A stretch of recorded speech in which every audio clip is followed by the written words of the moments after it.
Welcome to part 2 of our introduction to HURREVAC's Storm Simulator tool, all about editing your exercise track. This video is for users who are new to HURREVAC or the Storm Simulator tool and builds on skills we covered in the first part of this series. But this is also intended for experienced users who would like to see some more tips and tricks about really fine-tuning the simulated storm tracks you create. So our goals for today are to show you several methods for how you can adjust a track that already exists inside HURREVAC. It may be that you want to take a storm that happened in the recent past and use that as the basis for your exercise, but change some details, or you have a simulated storm you've already created and you'd like to make some adjustments. As we talked about in the last video, you have to come into Storm Simulator already knowing what you want your scenario to be, the general track and the time of year. But to really be intentional about making a realistic scenario, here are some resources that you can have open alongside HURREVAC to help you as you're building a simulation. The first is the Tropical Cyclone Climatology page on the National Hurricane Center website. We have the link in the HURREVAC user guide section about Storm Simulator, but you can also get to it from the NHC page and going to the Educational Resources tab and clicking on Climatology.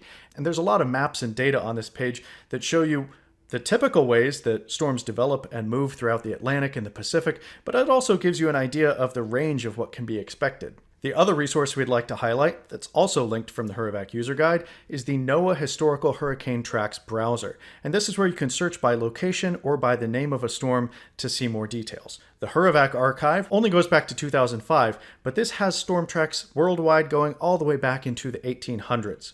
For example, let's look at Hurricane Andrew in 1992, which you would not be able to plot in HURREVAC, but by searching for it in this text bar, you can quickly get these details about its position and strength at various times, and pay attention to the lower right corner where you can get information about the latitude and longitude that you can try to plug into the storm simulator. You can't directly export a track from this NOAA page into HURREVAC, but having these windows open side by side can let you compare the track you're working on to what happened in the past. It can also let you search by location. For example, if we search for Honolulu, Hawaii, and select it from the list, we get an interactive map that shows the tracks of all the storms that went within a certain radius of that location. And there you can also see the variability, but also the general themes of the storms that have affected that area historically.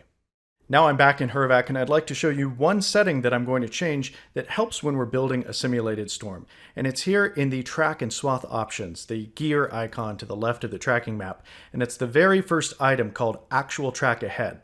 Now your HURREVAC workspace may look a little bit different, but if it's not already turned on, take that checkbox and turn it on. And by default, it will usually be selected to keep hidden for exercise storms. But we're going to switch it to show for all storms. Recall that HURREVAC shows simulated and exercise storms in chronological order, and when you're running a tabletop exercise, it is good to see things in the order that they happen. But here, we actually want to know what our eventual track will be alongside the forecasts that we're going to create. So I'll close out of this window and go to the lower left corner toolbox to open Storm Simulator. And now we're going to spend a little bit of time comparing the options you have under Import Current Storm. This is how you can use a historical storm as a template in Storm Simulator. But we can't do anything before we take a storm and have it displayed on the tracking map. So we have to go back to the Storms tab, and I'm going to use the Filter Storms search bar at the top to find Hurricane Henri from 2021. I click the checkbox to make sure it's displaying. And this is a hurricane that affected the northeastern United States in August of 2021. And to make a point, let's select Advisory 9, and now you see what's achieved by turning on that actual track ahead, because here at Advisory 9, the forecast track indicated that this hurricane would likely turn out to sea, but we saw that subsequently it did track closer to New England.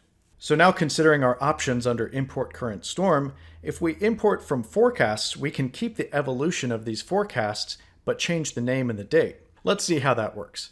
After clicking Forecasts, I now get this small window called Storm Import Options.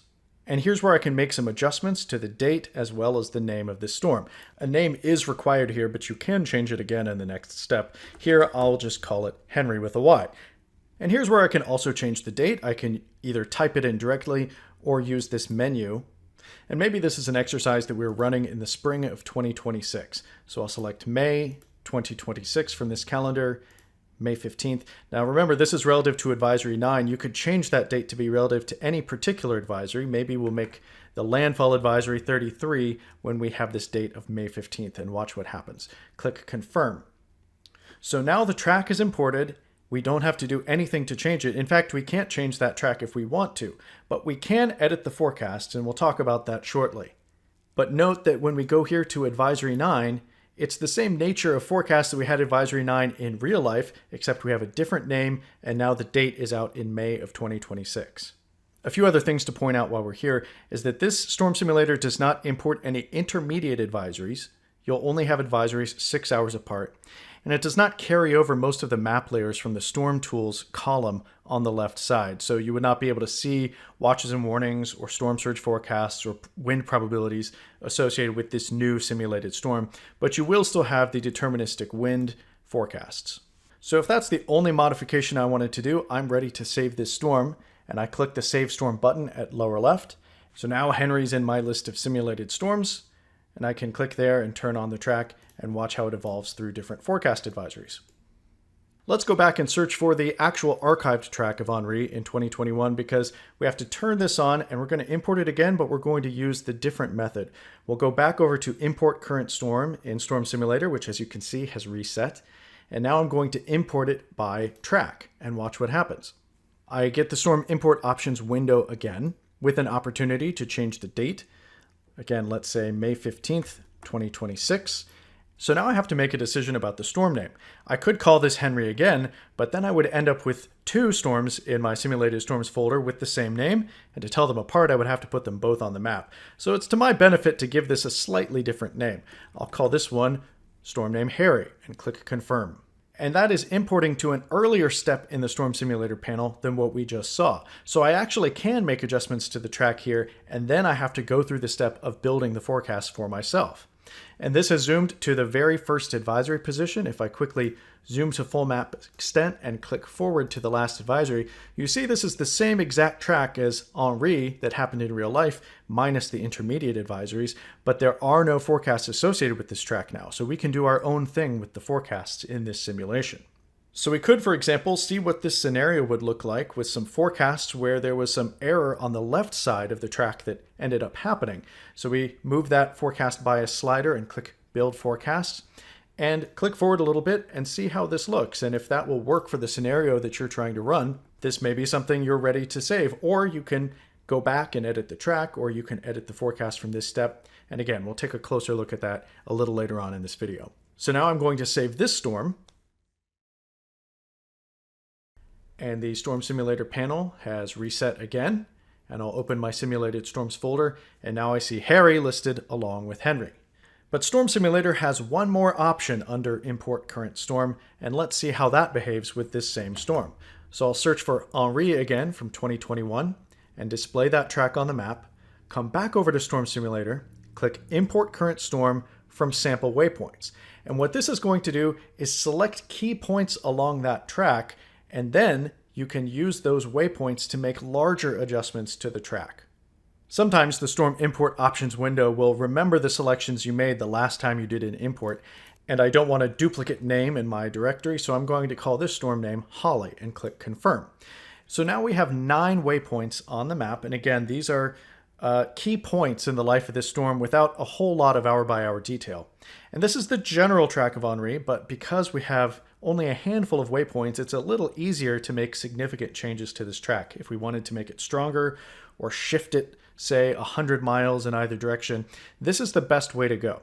So if we want a storm that's relatively like Henri, except it just has a big step to the southwest, here's how we would achieve that. As you may recall from the last video, you can individually change the position of a waypoint by clicking on the black map marker icon in the waypoints table, thereby highlighting it, and then clicking again on the tracking map in the new spot where you would like that waypoint to be. But let's say we want to shift every single one of these waypoints in a particular direction. This is where the Shift Track button at the bottom of the waypoints table is very useful. But we do have to pick a reference point, and it's a good best practice to use your landfall point as the reference point. I'm zooming in on the map slightly so I can move these waypoints with a little more care. So my intention here is to shift this about 100 miles to the southwest so we can see this scenario, but make it more of a threat for the New York area rather than southern New England. So let's click Shift Track. And there's a highlight over the move column in the waypoints table. And that tells me I have to click one of these waypoints and shift all the others relative to that change. So I'm going to select waypoint number 8, which is closest to landfall. And now it's highlighted in red. And I'm going to move this waypoint into New Jersey.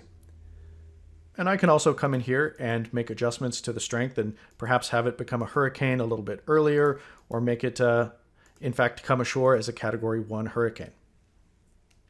So now this is looking less and less like Henri and more like something new. Here's why I would caution against using the first waypoint as the reference for your move. Watch what happens, for example, if I take waypoint 1 and shift it around on the map. And now I have a hurricane perhaps all the way up into central New York, and that's not quite as realistic as the weakening we would expect to see over land. So that's going to mean you have to keep making more adjustments.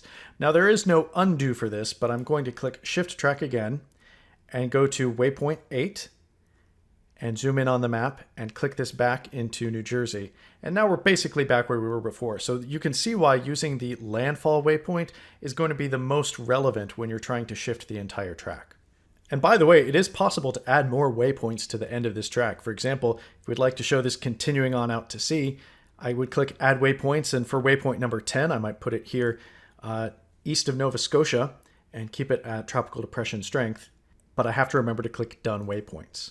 So remember, waypoints give you a lot of control to make fast and big changes in the track of your exercise, but it's up to you to give it realistic changes based on the location. So for example, you would not want this strengthening to a major hurricane after it's made landfall. So keep an eye on that. Now we're ready to click Build Track. And after a few seconds of calculation, we zoom into our first advisory position, and I will zoom the map back out to the Western Atlantic view and move forward through my advisory positions out to advisory 37. And you can see this is the track we've now created. That it does resemble Henri, but now we've introduced those key changes to the track. Now here's one more thing to be aware of. You can still go back to your waypoints table. Let's say here at waypoint 7, we would actually like this to be a stronger hurricane up at Category 2 strength. We'll make that change and click Update. And now when we go to click Build Track, not only will it have that difference in the intensity, but the track itself is going to be just a little bit different. Each time it runs this generation process, it results in a unique track. So even though the broad strokes are the same, you can see that that pivot to the west into New Jersey and back out to sea has a slightly different shape to it than the initial time that we clicked Build Track. So if you're not happy with that, just click Go Back, click Build Track again, and see if it generates something that's a little more in line with what your vision for the scenario is. Now let's take a look at what happens when we go to edit the track. We alluded to this earlier, and this opens a new panel inside Storm Simulator that gives you a lot of granular control about these advisory points, exactly where they are, exactly what the winds are, and also how large the wind field is. So there's a lot of fine-tuning you can do in here. The Storm Editor panel also generally works from top to bottom. You have a table at the top that has all the advisories, and it is adjustable, so you can click and drag the lower edge of this table to expand the window a little bit more. And there's two collapsible tabs below that for editing the size of the wind ring, and we'll see that momentarily. Also a messages panel that can let you know about any error messages. And at the bottom, we have buttons for undo, which is grayed out because we haven't made any changes yet. We can also save our progress, and we can also click Done to return to the main Storm Simulator panel. And so I'd like to pick on Advisory 25. I could adjust it on the map using the Storm Status bar, or just whatever row I click on in this table will automatically jump me to that advisory number, and it will also turn on the wind ring layer. And you see here the columns. We have the advisory number, we have the maximum winds in knots, the maximum wind gusts in knots, the latitude and longitude, and also a shortcut to move the location of that advisory on the map just with a click. And then some references on the right, the forward speed, the date, and the time of day. Notice the maximum winds and the maximum wind gusts are both in values that are divisible by 5. So they're either going to end with a 5 or a 0. But let's say we wanted to make this a little bit stronger and adjust this up to 90 knots for the maximum sustained winds and 115 knots for the gusts. We'll click Update for that to take effect. And say, for example, I go into Advisory 26 and try to input 87 knots as my maximum winds, and I click Update. it's going to let me know that there was an error by highlighting that cell in red, and it says maximum sustained wind must be divisible by 5. So you wouldn't be able to proceed out of this until you've corrected this back to either 85 or 90 knots.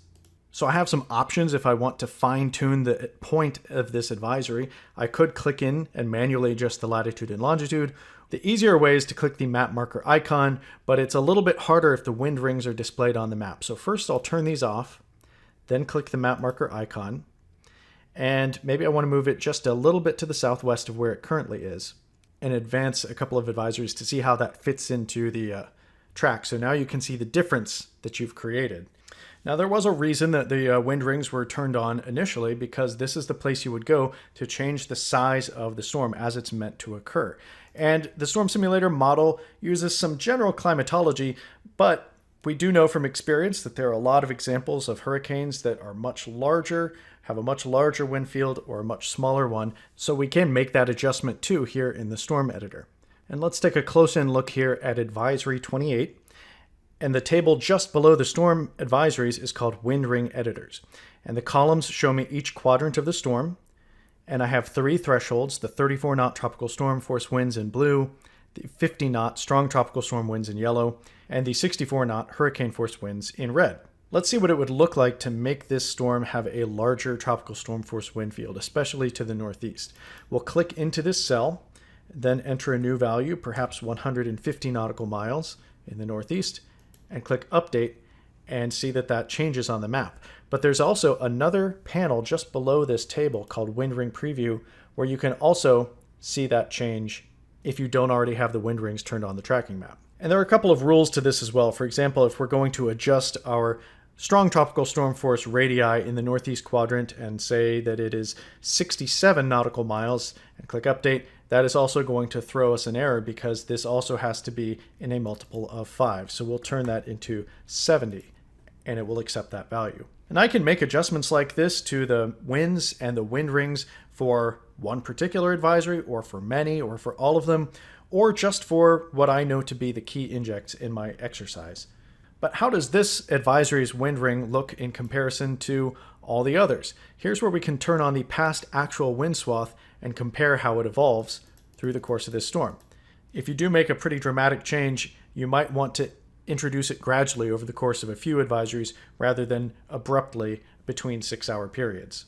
So let's keep it moving along, but before we go, let's remember at the bottom what our options are. I can click Undo to change the last thing I just did. I can click Save to work on my progress in the Storm Editor panel, but remember, this doesn't save my simulated storm. This just saves these temporary changes I'm making to the advisory details. To go back to the main Storm Simulator panel, I'm going to click Done. And back in our Storms tab, you see where I was searching for Henri before.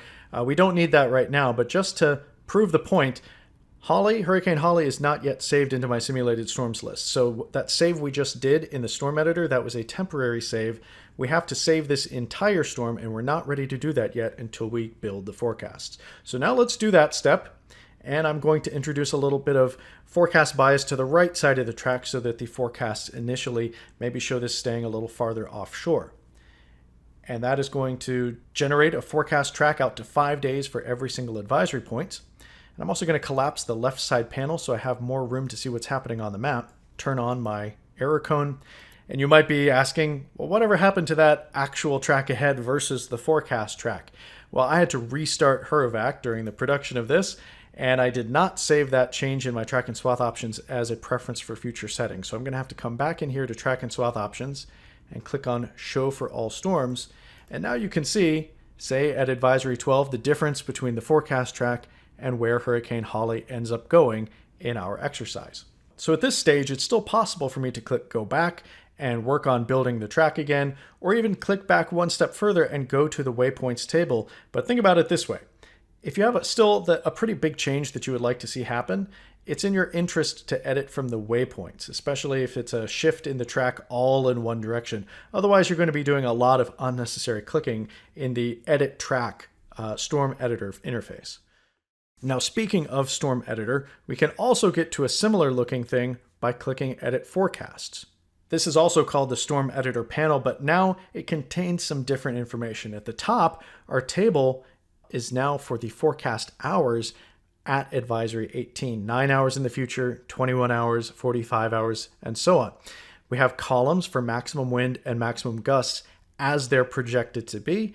Now, it's worth pointing out this is also an optional step. You can accept Storm Simulator's forecasts just as they are, but if you're seeing something in a given forecast that's a key inject and you're saying, you know what, I really need this forecast to show a surprise, maybe it's forecast to be much weaker and you want to simulate some rapid intensification, this is where you would go to kind of create that in your scenario. And you can, again, do as much or as little adjustment in this table as you'd like to, but it does have to be, again, divisible by 5. There is another slider in here called forecast rotation, and very quickly, this is where I would make a wholesale change in any direction to these forecast points. So you can see in the dotted line, that's the default forecast created by Storm Simulator for advisory 18, and we have our actual track ahead connected by the solid black line. But where this temporary floating red line is, that's where we could quickly scoot all of the forecast points out into that configuration. So if I click rotate, now the forecast points at advisory 18 are a little more similar to what ends up happening. And it is prompting me to save some of these edits that I created. And let's move back over to forecast advisory number 18 and see that that's taken effect. Just below that, I have an interface where I can add text to the public advisory, the forecast discussion, to make this more realistic. And this is very optional, but if you do want your participants in your exercise going into HURREVAC and getting information about things that it doesn't provide, such as the rainfall or the storm surge, you can try and recreate some of that hazard information in text form in this part of the interface. So very briefly, the public advisory will be blank unless you fill all of this in. You don't have to do it, but if you want text in here, you have to put it all in. The forecast advisory is already going to be populated by these track details you're making on the map, so it shouldn't be necessary for you to do anything there. The forecast discussion is entirely optional, and the wind speed probabilities are irrelevant here because the Storm Simulator does not generate probabilistic wind products. And if I'm so inclined, I can also change the size of the wind field for a forecast point. So this isn't changing what ends up happening in our scenario, but this is how we can take that projection of the wind field and make it larger if we know we want our scenario to be dealing with a storm that's larger than normal. By clicking into forecast hour 69, I can go into this wind ring editor that looks very similar to what we just saw and make manual adjustments there, but I have to click save and then click done to go back to the main Storm Simulator panel. Now let's talk about a common situation that comes up, especially as you're learning Storm Simulator. You might be running out of time in your workday and you want to come back and work on this some more tomorrow. It's entirely okay to save a simulated storm as a draft and then go back and make some edits later on. Just know that there are some limitations to when and how you can make those edits. So my advice is to get the waypoints and the track really to a place where you like it, and then save the storm. And then you can work on adjusting those forecasts on a later date, especially if your intention is to put in any kind of custom text into those text advisories we just saw. So now let's click Save Storm and pretend that I'm closing the lid on my computer for the day. And I'm going to even go as far as restarting HURREVAC and pretending like I'm logging back in for the first time the next morning. I open my list of simulated storms and I see where I have everything I've created up to this point, but Holly is the track that I would like to make some edits to. Well, when I have this row selected, I have the 3-button menu at the right that I can click on. And at the bottom of this list is an option called Edit Storm. And when I click on that, it reopens the Storm Simulator panel on the right. But you see, it looks a little bit different than what we just had. Our waypoints are gone. I can no longer shift this track, but I can make very small individual edits to the track on an advisory by advisory basis by clicking Edit Track, or I can go in to edit the forecasts. So let's jump ahead to advisory number 25 and say that I've changed my mind and I would actually like this to be a different intensity at advisory 25. So I can click on Edit Track and move down to 25 in this table, and make this 95 knots for maximum sustained winds and 120 knots for maximum wind gusts. And click Update. Click Save. But again, at this point, it's no longer possible for me to change the name of the storm. It's no longer possible to shift the dates or to shift the entire track in one direction. But because I can't build the forecasts again all at once, If I make a lot of changes to this track, it's not going to flow and be consistent with the forecasts that remain from before. So at this stage, you would only want to make very, very small changes to your track so that they are not really out of step with the forecasts associated with it. Speaking of editing forecasts, let's click Edit Forecasts and go into our storm editor again. And this is where I can make changes to hypothetical watches or warnings I would like to describe, because again, this map layer for watches and warnings is not going to exist. But if you want to allude to it by text, here's where you could make that text entry.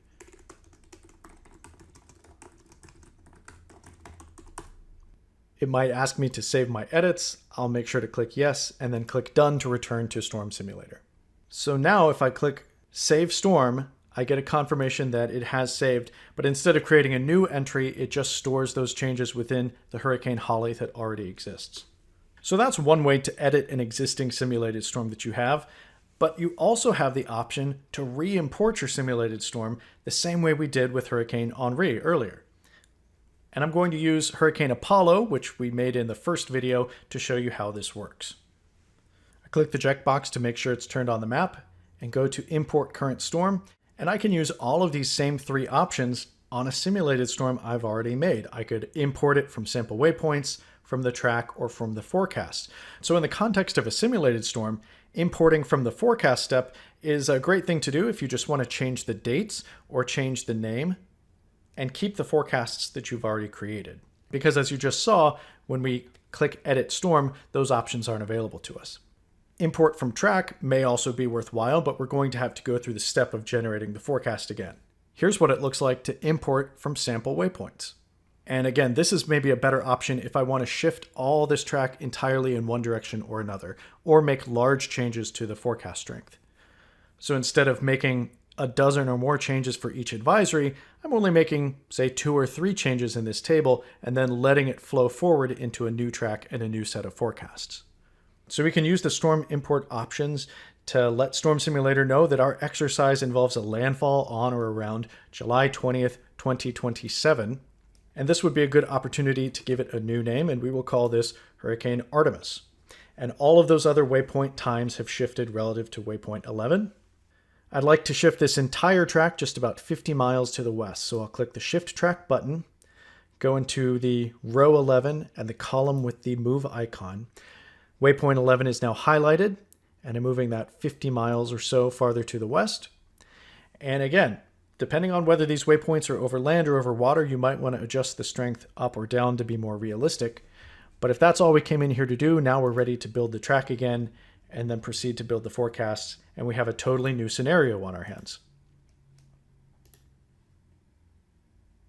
So I fast forwarded through building the forecast and saving the storm. So in the course of these 2 videos, I've gone from 0 to 5 simulated storms in my folder, and that's the best way for you to get to know this, is to experiment. And so if you run into any issues, feel free to reach out to HURREVAC support, but remember that we have a lot of resources for you in the HURREVAC user guide. So click the question mark icon in the top right panel of the Storm Simulator and head to the Storm Simulator FAQ page and check that out, and you might find an answer to a situation you've already encountered. And we hope you find this useful for you as you conduct training and exercises in your area.